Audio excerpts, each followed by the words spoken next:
आमचं मानधन राहिले 5 महिन्याचं, ते पण नाही निघालं. आता याच्यामध्ये नमूद केलं तुम्ही. आता बालवे साहेब, हे बघा, शासनाने आपल्या प्रयत्नाने प्राप्त झाले. पत्रिका आपण सुरू केलेली आहे, प्रारूप यादी लावलेली आहे आणि त्याचं उद्या 7 दिवसांमध्ये हे होईल. नेक्स्ट आठवड्यामध्ये आपल्याला ओके.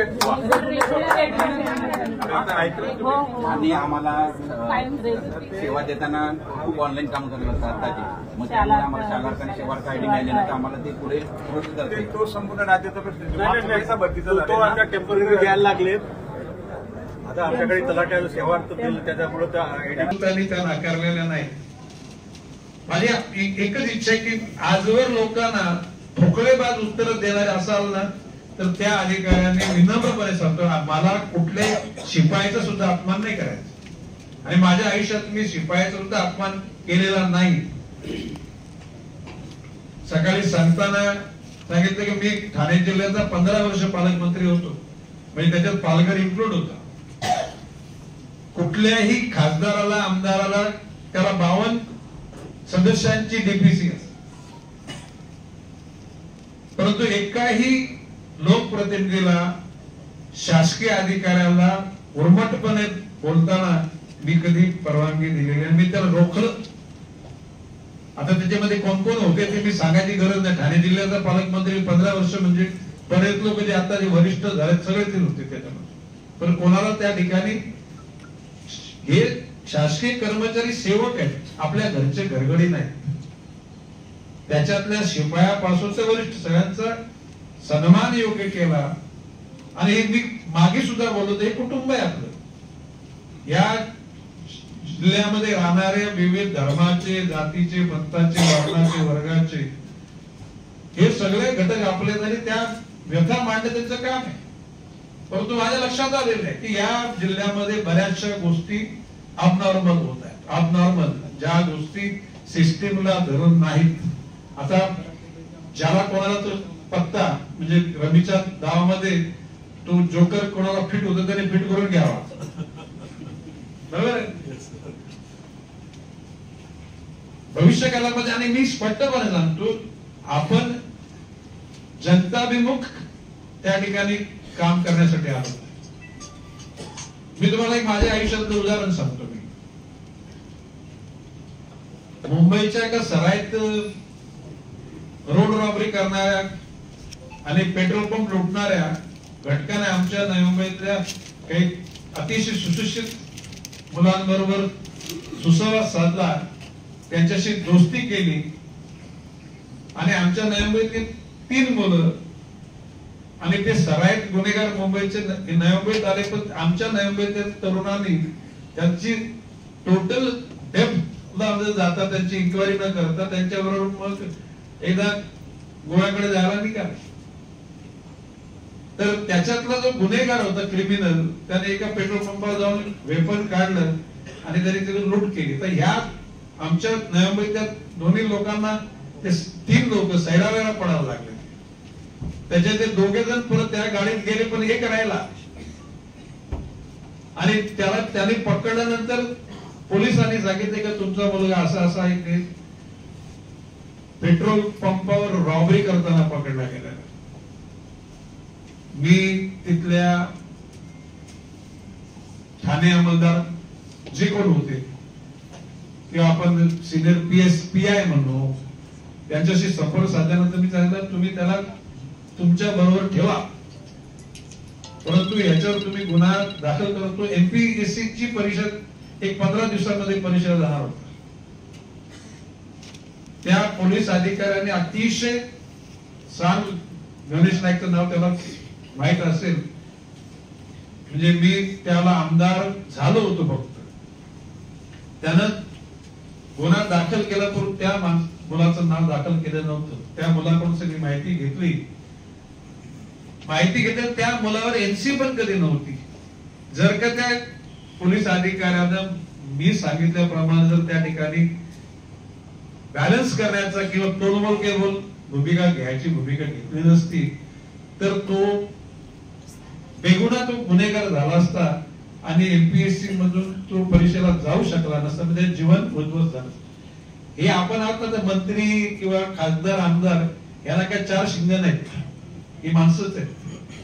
समाजानेच महत्व वाढवलेलं आहे, समाजानेच दिलेल्या शक्तीनुसार जनतेची सेवा करण्याचे अधिकार मिळाले. आणि शेवटी मी एकच सांगतो की जगाच्या पाठीवर दुसऱ्याला यातना देऊन जे लोक सुख शोधतात तर त्यांच्या आयुष्यात कधी त्यांना सुख मिळत नाही.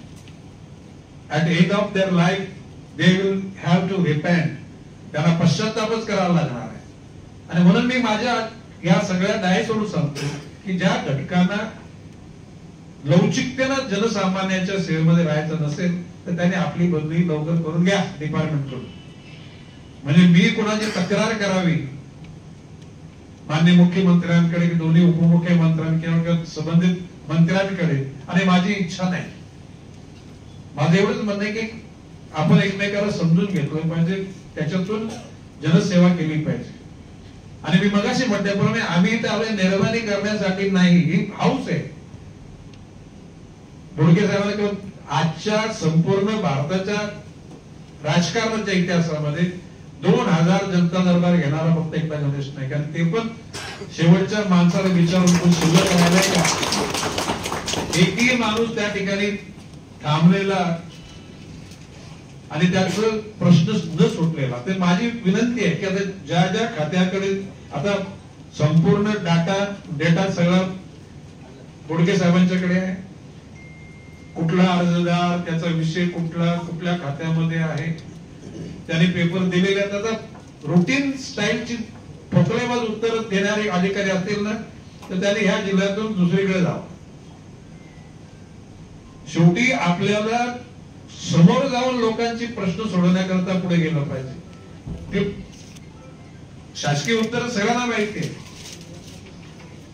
परंतु त्याच्यातून मार्ग शोधण्याचा प्रयत्न केला पाहिजे आणि तो करावा अशी माझी नम्र विनंती आहे. मी अधिकारी मी as a minister will order do it, परंतु मी ऑर्डर द्यायची माझी मानसिकता नाही.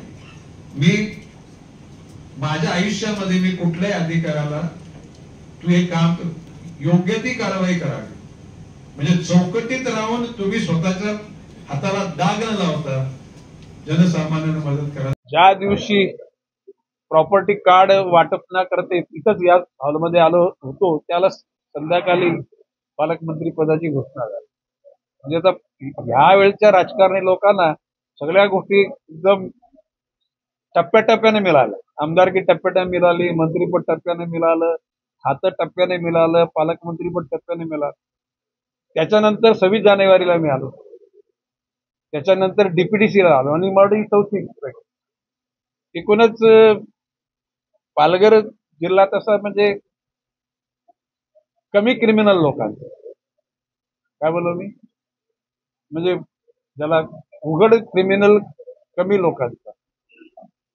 आणि ठाणे जिल्हा सुद्धा तसाच, म्हणजे पूर्वीपेक्षा सुधारणा झाली, मुंबईमध्ये सुधारणा झाली. आता जिथकडे क्राईम नव्हता अशा त्या ठिकाणी जास्त क्राईम वाढायला लागलाय. आता ते मी नावं सांगत नाही, आता त्या शहराचा बदनामी केला तर दोष माझ्यावर आहे. एकूणच लोकप्रतिनिधी जागृत आहेत, जनता पण जागृत आहे, पत्रकार जागृत आहेत, अधिकारी वर्ग सुद्धा बऱ्याच प्रमाणामध्ये त्या ठिकाणी टू द पॉइंट काम करणार आहे.